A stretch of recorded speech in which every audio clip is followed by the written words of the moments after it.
ആയിട്ട് തന്നെ കാടിനകത്തായിട്ട് സാന്നിധ്യങ്ങൾ നമ്മൾ കണ്ടിട്ടുണ്ട്. ഇന്ന് ക്യാമറ ട്രാപ്പ് ഇമേജസ് ഒക്കെ ചെക്ക് ചെയ്ത് കഴിഞ്ഞിട്ടുണ്ട്, അനലൈസ് ചെയ്തുകൊണ്ടിരിക്കുകയാണ്. അപ്പോൾ അതിൽ ഇമേജസ് എല്ലാം പറഞ്ഞിട്ടുണ്ട്. അപ്പോൾ താമസിയാതെ നമുക്ക് അതിൻ്റെ ID കാര്യങ്ങളിലേക്ക് പോകാൻ പറ്റും. ഇത് എവിടെ ഉള്ളതാണെന്നുള്ള സൂചനയുണ്ട്. നേരത്തെ ഇവിടെ നമ്മുടെ ഞാൻ പറഞ്ഞത് ഇപ്പം ക്യാമറ ട്രാപ്പ് ഇമേജസ് നമ്മൾ പരിശോധിച്ചു, അതിലെല്ലാം ഇമേജസ് ഉണ്ട്.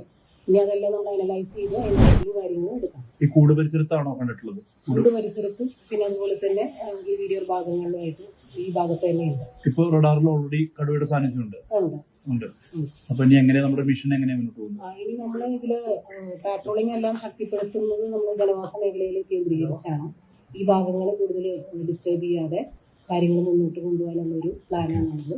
പിന്നെ ഡോക്ടർ അരുൺ സക്രിയ ടീമും വരുന്നുണ്ട്. അപ്പോൾ എല്ലാവരും കൂടി ഇരുന്ന് ഒരു പ്ലാൻ വർക്കൗട്ട് ചെയ്യുന്നതായിരിക്കും.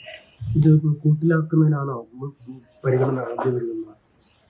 നമുക്കിതിൽ ചീഫ് അലക്കോർഡിന്റെ ഉത്തരവ് അനുസരിച്ചിട്ട് കൂട്ടിലാക്കാനും പിന്നെ ട്രാങ്കുലൈസിങ്ങും അതുപോലെ തന്നെ ഷൂട്ട് ചെയ്യാനുമുള്ള 3 ഉത്തരവ് നമുക്ക് ലഭിച്ചിട്ടില്ല. അപ്പോൾ തുടർന്ന് എങ്ങനെയാണ് സാഹചര്യങ്ങൾ വരുന്നതെന്ന് വെച്ചാൽ അതിനനുസരിച്ച് നമ്മൾ ഏതാണെങ്കിലും പ്രയോഗിക്കണം. ഈ കഴിഞ്ഞ ദിവസം ബൈരക്കുപ്പ ഭാഗത്തൊരു മിസ്സിംഗ് ഉണ്ടായിട്ട് കർണാടകയുടെ ഭാഗത്ത് ഒരു മിസ്സിംഗ് ഉണ്ടായിട്ടുണ്ട്, ട്രൈബൽ സ്ത്രീ. അപ്പോൾ അത് കടുവാക്രമണം സംശയമുണ്ടെന്ന് നമുക്ക് തെരച്ചിലുകൾ നടത്തുന്നുണ്ടെന്നുള്ള വിവരമുണ്ട്. അങ്ങനെ എന്തെങ്കിലും സൂചന നമുക്ക് ലഭിച്ചിട്ടുണ്ടോ? ആ കടുവയാകാനുള്ള സാധ്യതയോ? ഇല്ല, അതെല്ലാം നമ്മളിപ്പോൾ ID ഒന്ന് ലഭിച്ചതിന് ശേഷം കൂടുതൽ രീതിയിൽ അറിയിക്കുന്നതായിരിക്കും. എത്രത്തോളം ഈ സ്ട്രെങ്ത് ഉൾപ്പെടെയുള്ള കാര്യങ്ങളൊന്നും? സ്ട്രെങ്ത് നമുക്ക് ഇന്നലെ 50ഓളം പേരാണ് നമ്മളുടെ വിന്യസിപ്പിച്ചിട്ടുള്ളത്. പിന്നെ ഡ്രോൺ പാരാമ്പുലേഷൻ നടത്തുന്നുണ്ട്. Camera trap images, live cameras ഇതെല്ലാം നമ്മൾ സ്ഥാപിച്ചിട്ടുണ്ട്. ഇനി കൂടുതൽ ആൾക്കാരെ വേണമെങ്കിൽ നമ്മളത് ഇന്ന് ഒന്നും കൂടെ ഇരുന്ന് ചർച്ച ചെയ്ത് ഇന്നത്തെ ഒരു സ്ട്രാറ്റജി, ഇന്ന് വൈകിട്ടത്തേക്കുള്ള ഒരു സ്ട്രാറ്റജിയും പ്ലാൻ ചെയ്യാനിരിക്കുകയാണ്.